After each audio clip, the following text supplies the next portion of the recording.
ಈಗ ಅತ್ಯುದ್ರಿಕ್ತ ವಿದೋಷ ಮಹಾಜ್ಞಾನೈಕ ತಾನಪ್ರಭ ಸರ್ವಪ್ರಾಪವ ಶಕ್ತಿ ಭೋಗ ಬಲಸ ಸಾರಾತ್ಮ ದಿವ್ಯಾಕೃತಿ ದೃಷ್ಟಿ ಸ್ಥಾನ ನಿರೋಧ ನಿಷ್ಠೆ ನೀತಿ ಜ್ಞಾನ ಪ್ರಕಾಶಾವೃತಿ ಕಾಂತಾಮೋಕ್ಷ ವಿಮೋಕ್ಷದಂ ಹರಿಭಜಂ ನಿಜಂ ಸರೋಪಾಸ್ಮಹೇ.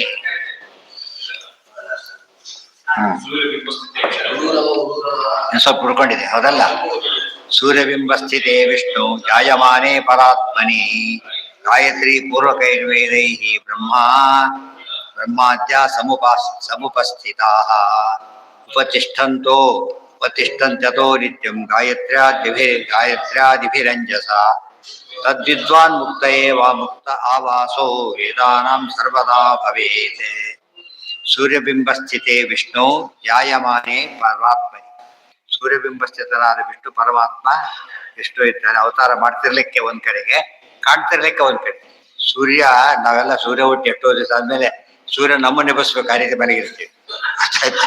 ಹಾಗಲ್ಲ, ದೊಡ್ಡವ್ರ ಮುಂಚೆ ಗಂಟೆ ಕಾಯ್ತಾ ಕೂತಿರ್ತಾರೆ, ಬಾಗಿಲಲ್ಲಿ ನಿಂತ್ಕೊಂಡಿರ್ತಾರೆ, ಮುಡ್ಕೊಂಡು ಕಾಯ್ತಾ ಕೂತಿರ್ತಾರೆ. ಯಾವ ಕಾರ್ ಬಂದ್ರು ಬಗ್ಗೆ ನೋಡ್ತಿರ್ತಾರೆ. ಗೊತ್ತಾಯ್ತಾ? ಗಂಟೆ. ಅದಕ್ಕೆ ಸೂರ್ಯನಿಗೆ ನಾವು ಮೊದಲೇ ಹೇಳ್ಬೇಕು. ಅದಕ್ಕೆ ಮೊದಲೇ ಎದ್ರೆ ಮೊದಲೇ ಗೌರವ. ಫಸ್ಟ್ ನಿಂತ್ಕೊಂಡಿದ್ದಾನೆ ಬಂದು.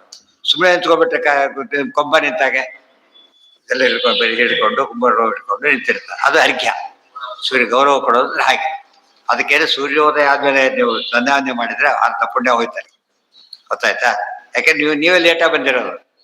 ಲೇಟಾಗಿ ಬಂದವರು ಮುಖ ಮುಚ್ಕೊಂಡು ಓಡಾಡ್ತಿರ್ತಾರೆ ಹೊರತು ಅವ್ರ ಬಂದು ಕೂಡ ಬರೋದಿಲ್ಲ. ಆದ್ರಿಂದ ಸೂರ್ಯನ ನೋಡೋ ಹಕ್ಕು ಕೂಡ ನಮಗೆ ಇರೋದಿಲ್ಲ. ಮೊದಲು ಹೇಳ್ಬೇಕು, ಅದು ಮಿನಿಮಮ್.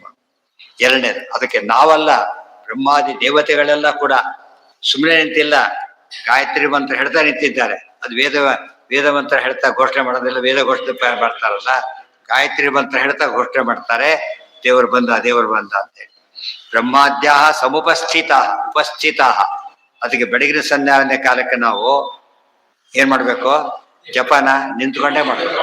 ಇಲ್ಲಿವರೆಗೂ ಸೂರ್ಯೋದಯ ಆಗಿರೋ ಮುಂಚೆ ಮಾಡಿ ಗೊತ್ತೇ ಇರೋದಿಲ್ಲ. ಅದರಿಂದ ಕೂತಾಡೋ ಅಭ್ಯಾಸ ಆಗುತ್ತೆ.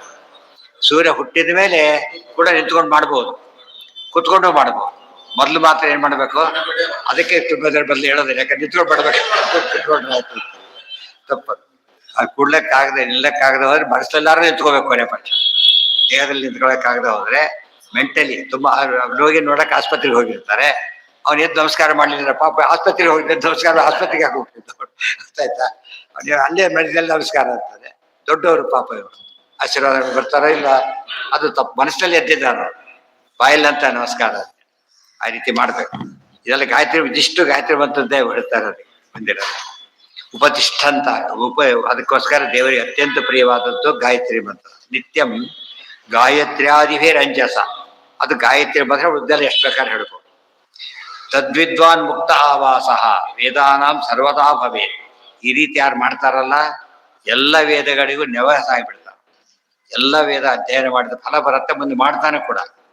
ಅವ್ ಗಾಯತ್ರಿ ಮಂತ್ರ ಎಷ್ಟು ಸಾರ ಇದೆ ಅಂತ ಕೇಳಿದ್ರೆ, ಇಷ್ಟೇ ಇಟ್ಟು ಗಿಂಡಿಯೊಳಗೆ ಗಂಗಾ ನದಿ, ಗಂಗಾ ತಗೊಂಡು ಇಷ್ಟಿದ್ದ ಗಂಗಾ ಇಷ್ಟಿದೆ ಗಂಗಾ ನದಿ, ಅಟ್ ಸಾರ ಬರುತ್ತೆ. ಹೀಗೆ ಅದನ್ನ ತಿಳ್ಕೊಬೇಕು ಅಂತ ಹೇಳ್ತಾರೆ. ಇದೆಲ್ಲ ಕೇಳಿದ ಮೇಲೆ ಗಾಯತ್ರಿ ಮಂತ್ರದ ಎಲ್ಲ ಒಂದ್ ಕಡೆ ಸೇರಿಸ್ಬೇಕು. ಎಲ್ಲ ಹೇಳಿದ್ದೆ, ಇಡೀ ಗಾಯತ್ರಿ ಮಂತ್ರದ ಮಹಿಮೆ ಆಗತ್ತೆ.